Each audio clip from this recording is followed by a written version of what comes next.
I'm trying to record this video and there's a dog barking its head off outside, so it's super frustrating. Alright, what's going on, people? Back when I was in uni, when I was applying for summer internships, I did all my applications to two divisions: asset management and private banking. And the reason for that was, at that point in uni, I kind of knew what I wanted to do, and asset management and private banking were very similar, and I'll talk about why. And I knew I didn't want to go into sales and trading or apply to the investment banking division of an investment bank or do anything to do with the back or middle office. I could do a video on those later on. Anyway, so today what we're going to talk about is how asset management and private banking are similar but also very different, because a lot of you are probably curious and interested in both of these areas, but you don't know which one to kind of go for or commit to. First and foremost, in essence, asset management and private banking, what you're doing is managing money for your clients.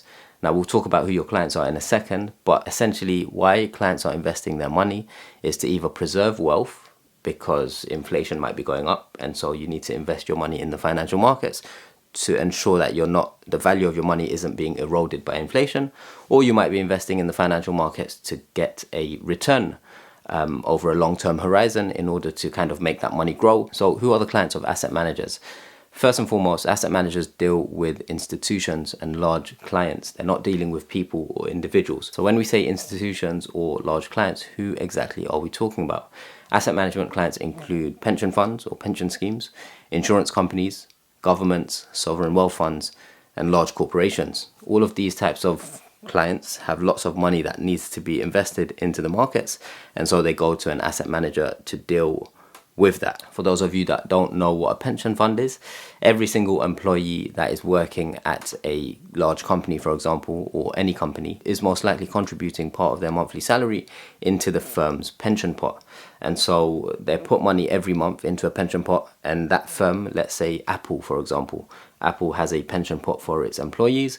And over time, that pension pot grows, and that needs to be invested into the markets so it could grow even bigger in order to pay the employees when they retire. And so if you invest in your pension, when you retire, you can kind of draw down a salary from that pension pot. Hopefully, your company invests with a good asset manager that gets a good return on that pension pot. So when you retire, there's enough money to kind of live off. The risk with that is nothing guaranteed. So when you retire, your pension pot, the amount of money that you put in actually might be less than anticipated. And so that's one of the risks that come with investing in a pension fund. I apologize if you can hear this dog outside barking its head off. It's pissing me off, but I can't do nothing about it. Insurance companies, so me and you would probably have a phone contract. We might have insurance on our phones, or if you drive a car, you might have insurance on your car, or you should legally have insurance on your car. And so every month or every year you pay a premium to the insurance company, and so they got lots of money. However, if something happens to our mobile phone or something happens to our car, we're going to go to the insurance company and tell them they need to pay for the costs, right? If everyone defaults or if everyone has an issue and goes to the insurance company needs to pay lots of people out, right? It needs to fix lots of people's problems. That's going to cost a lot of money. So insurance companies get a lot of money, and it sits idle. Rather than it sitting idle, they're going to invest that with asset managers in order for that capital to grow. In the event that, people need to go and make a claim, that insurance company will have enough money or be covered to kind of fund those expenses. And also you have to think about the fact that all these companies are going to have lots of money in the bank. And if it just sits there, the cost of inflation is going to erode that capital. And so if you just have money sitting in the bank, it's likely going to lose its value. And so you need to find an asset manager to manage that money for you, invest it across the financial markets, and so either to grow it or to preserve that value. And then other clients for asset managers include governments and sovereign wealth funds.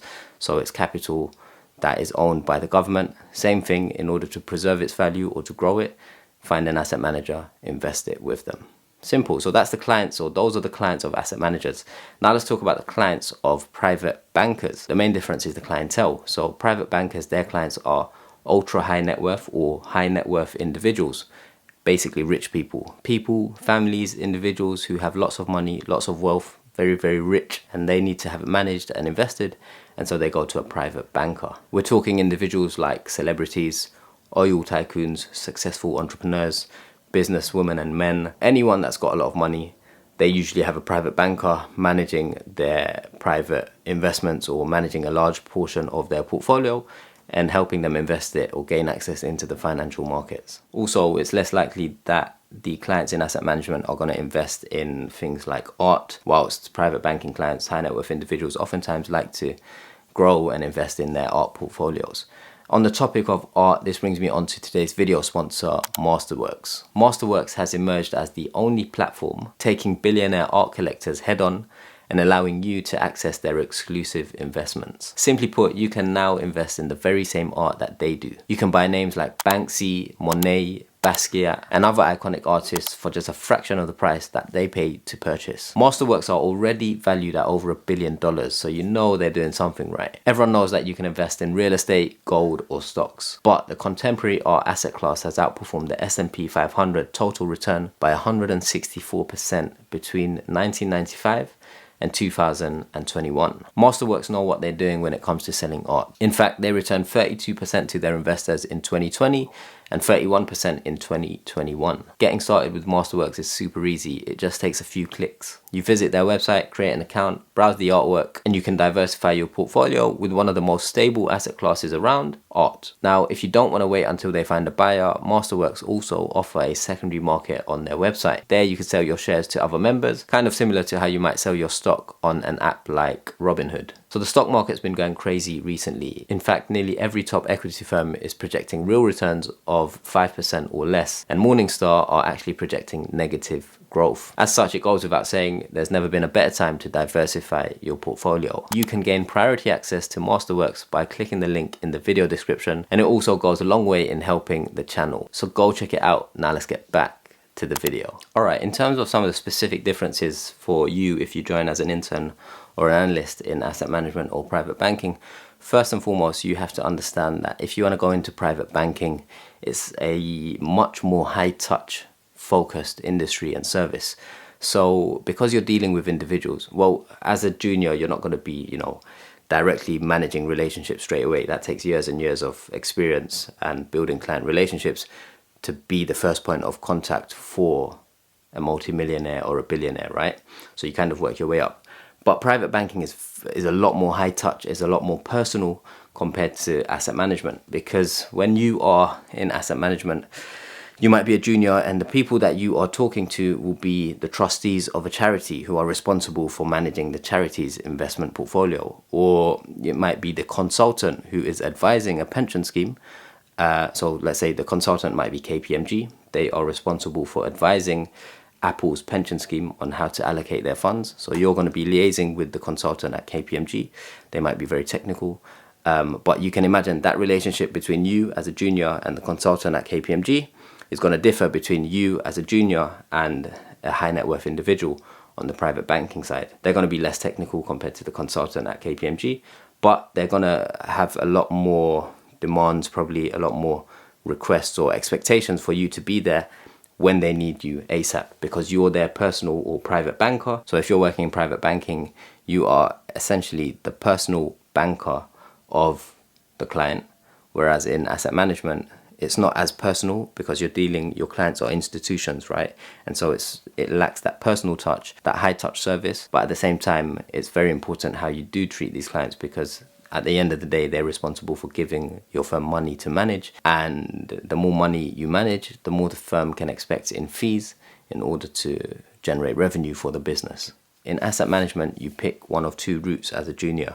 You can either go down the sales route, so you are responsible for managing client relationships, so CRM, client relationship management, or you can be a product specialist, so you focus more on the investing side of things. You become a product expert in a specific asset class, and you're more technical. You're constantly looking at Bloomberg screens, you might do trading, all of that. So sales or product investment, those two routes, right, in asset management. In private banking, it's less defined. If you are a private banker, you're gonna need to know what's going on in the markets. You are also going to need to be a good relationship manager, because essentially you want to be building relationships with clients, bringing in business, so you're kind of like a salesperson. But if the client picks up the phone and says to you, yo, what's going on in the markets today? I see there's a big issue regarding the pound sterling and the US dollar, or whatever it is, interest rates, inflation, what's going on, update me. It would be if you can't give them a response, it's not going to look good on you. So having that technical knowledge is useful. In asset management, also, like if you're a salesperson, it helps to know these things. The expectations are different from a large institutional client compared to a high net worth individual who, like, if let's say you, for example, if you had lots of money and you're giving it to a firm and you've got a personal private banker who manages your relationship with the firm, you kind of expect them to know everything. They're your first point of contact. And so if you don't know stuff, you know, you risk kind of tarnishing that relationship to a certain extent.